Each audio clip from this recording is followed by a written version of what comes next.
Donald Trump met with Ukrainian President Vladimir Zelensky in the White House earlier today, and I just want to play you a short clip of how that went. It didn't go super well.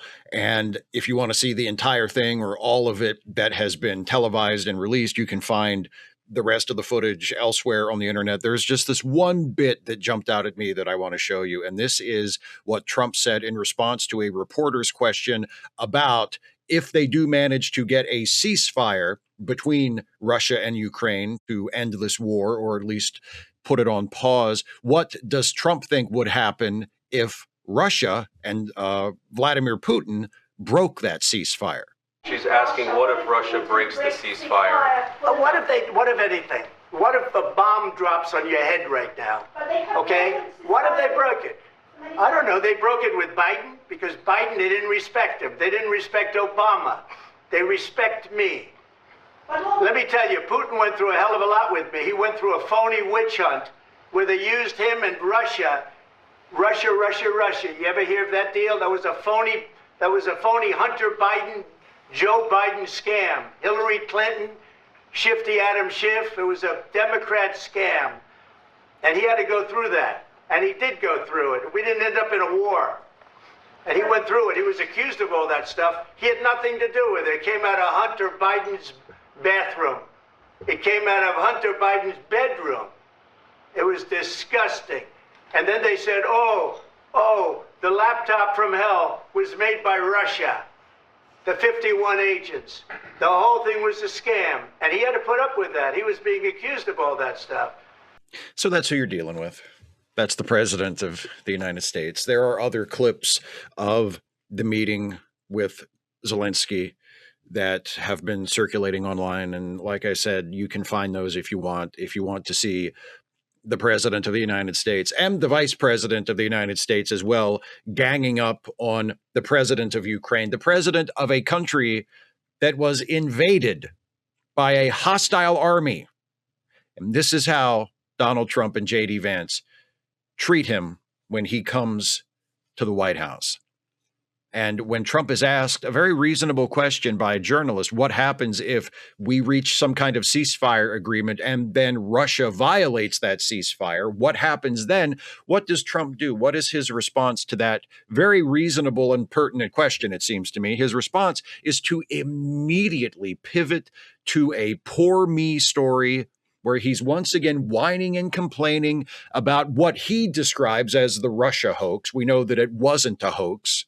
There were Russian actors that were actively seeking to aid Trump's election, at least in 2016, probably in 2020 and 2024 as well. But we know for virtually a fact that there were Russian actors that were actively trying to aid Donald Trump in his bid for the presidency in 2016, but he calls it a hoax because it makes him look bad. And then he does something else that is just fucking extraordinary, which is he tells the story in a way that is meant to put sympathy on Vladimir Putin.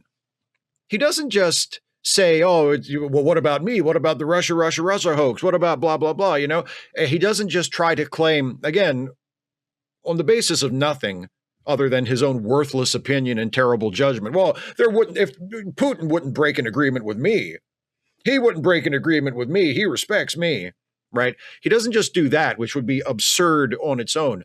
In front of Zelensky, he tells the story in a way to try and put sympathy on Putin.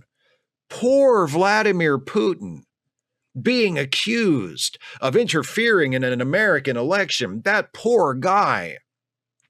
Think of him. Why are you so concerned about this guy over here, the president of Ukraine? Who cares about him? What about poor Vladimir Putin? Sure, Zelensky has had his country invaded, but what about Putin? He was accused of helping me win an election. And he didn't do that. He was innocent. What about him? Poor Vladimir Putin. First of all, does any serious person believe for a moment that Vladimir Putin lost any sleep over being accused of helping Donald Trump win an election, whether you believe that he actually did it or not? whether you believe that Putin actively aided Trump's political career or not. Does anybody seriously believe that Vladimir Putin gives a shit about that? No. But there's Trump in the Oval Office with Vladimir Zelensky sitting right next to him going, what about poor Putin being accused of all these terrible things? And he was completely innocent. I think any questions that anybody might still have about where Donald Trump's loyalties lie need to be dashed at this point. We know where Donald Trump's loyalties lie. We know where Donald Trump's loyalties lie. We know who he desperately wants to be friends with. Let me ask you this. Is there any reason other than desiring to be an authoritarian leader yourself and wanting to aid other authoritarian leaders in the world as much as possible, that anyone would think it was better for Russia to be allowed to successfully invade another country than to try and stop Russia from getting away with that? Is there any reason to prefer the outcome that Putin just be allowed to roll through Ukraine and just take whatever territory he wants? Is there any reason for anybody to prefer that outcome unless they're just in Vladimir Putin's pocket or seeking to emulate him and wanting to be his ally? There is no good reason for wanting that. Trump and Vance spent this entire meeting with Zelensky in the Oval Office bullying him and berating him and shaming him for not being grateful enough. J.D. Vance at one point says, this motherfucker, this nobody, this never been piece of shit, J.D. Vance, has the fucking gall to say to Vladimir Zelensky, have you ever even said thank you for the help that the United States has given you? Have you ever even said thank you? And Trump said the same thing. You're being very ungrateful. You're not being thankful. You should be more grateful for the help we've given you. This is J.D. Vance, who has accomplished nothing in his life. And Donald Trump, who likewise has accomplished nothing in his life, at least nothing real, nothing genuine. Speaking to Vladimir Zelensky, the president of Ukraine, a country that was invaded by a hostile army from its much more powerful neighbor. And when Russia invaded Ukraine over 3 years ago now, Zelensky, as the president of Ukraine, was offered the opportunity to flee. And he chose to stay and to lead his people and to lead his military and to fight back against these invaders as much as he could. And the rest of Europe, or most of the rest of Europe, along with the United States, along with other countries from around the world, stepped up to try and help him and his army and his people as much as we could. And now Donald Trump is mad that Zelensky is not as grateful for that as he should be. And Donald Trump is also mad that we haven't been paid back for that. This is what happens when you elect a man like Donald Trump to be the president of the United States. Ignore all of Trump's other faults and flaws. And there's a huge list of them that I could spend the rest of the day just enumerating them. But let's focus on one particular quality that Trump has that ought to be disqualifying for anything remotely resembling a public service position, which the presidency, in theory, is. Donald Trump does not have friends. Donald Trump has business partners. Donald Trump has people that he would like to shake down.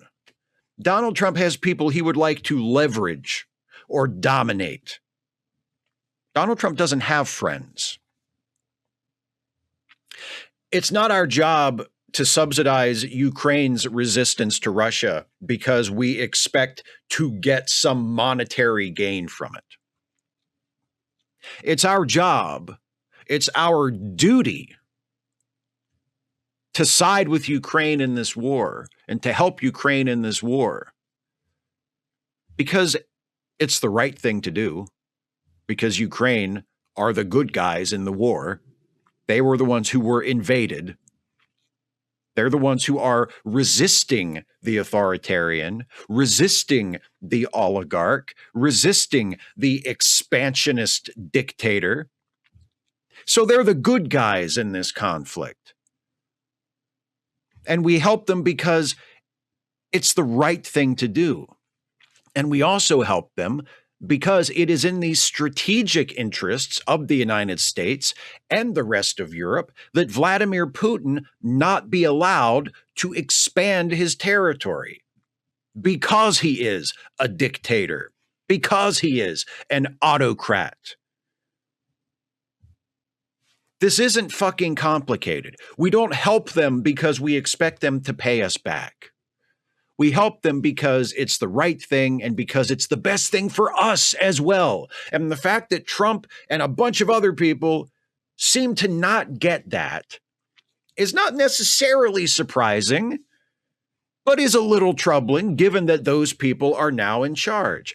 And the fact that Volodymyr Zelensky had to sit there and take abuse from these thugs, from these ignoramuses, from these puppets of an authoritarian regime in Russia, Donald Trump and J.D. Vance. And then when he's asked a legitimate question from a journalist about what happens if you get a ceasefire and then Russia breaks the ceasefire, he has the gall to try and frame his answer not only to continue to humiliate and bully and demean Volodymyr Zelensky, who is a braver, more courageous man than Donald Trump or J.D. Vance ever even dreamed of being. Trump calls him a mediocre comedian. Remember a few weeks ago in a Truth Social post, Trump said, imagine it, Zelensky, a mediocre comedian. That mediocre comedian is more of a badass than Donald Trump will ever be. His country was invaded by a vastly superior force, and he stayed. And he decided to resist as much as he could. He's a hero. He's a fucking hero. A mediocre comedian. Fuck you. Fuck you. And then you expect this guy to come crawling in and to grovel. This guy whose country was invaded. You expect him to come in and kiss the ring and be like, we're so grateful. Thank you so much, Mr. Trump. As though it was Donald Trump personally who reached into his pocket and gave Ukraine all that money. As if the United States Congress, Republicans and Democrats, didn't vote to authorize those funds and those materials to be sent to Ukraine. As if it was Donald Trump personally who was responsible. And now it's a personal insult to him if Ukraine doesn't sign over mineral rights in exchange for nothing. If Ukraine's president isn't flattering and fawning and just oh so grateful. Fuck you. He's the most repugnantly unfit man to ever serve in that office. And I know that covers a lot of territory, but as I said earlier on Twitter, even fucking James Buchanan would be better than this. Fucking Warren G. Harding would be better than this. And here's the point. Mehdi Hassan retweeted one of those clips from the meeting with Zelensky. I can't remember off the top of my head at this very moment if it's the same one that I played for you just now, but all of them are pretty fucking bad. And Mehdi Hassan asked this question, and I ask it to you now. Can you imagine Donald Trump speaking this way to Vladimir Putin? Vladimir Putin, who started the war. Vladimir Putin, who invaded Ukraine. Can you imagine Donald Trump ever speaking so disrespectfully to Vladimir Putin? I can't. Donald Trump was more upset at the idea that Vladimir Putin has been accused of helping him win elections than he has ever been about the fact that Vladimir Putin invaded Ukraine. Which crime, quote unquote crime, is worse in the mind of Donald Trump? Vladimir Putin being accused of something that makes Donald Trump look bad, look weak? Or Vladimir Putin invading another country with his army, attempting to conquer another nation, starting a war? In Donald Trump's mind, starting a war is not as bad as doing something that embarrasses him, that makes him look like something other than a political genius and an unchallengeable strongman. And that's who we have now as the president of the United States.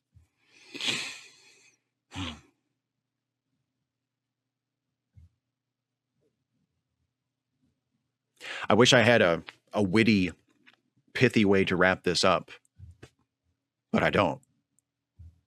I don't. I hope that our allies, or perhaps I should say former allies in Europe, will be able to continue to support Ukraine so that if there is a ceasefire, if there is an end to this war coming up soon, that Ukraine will not get completely run over. You know what might help them to have a stronger position in the negotiations is if the United States was unambiguously on their side.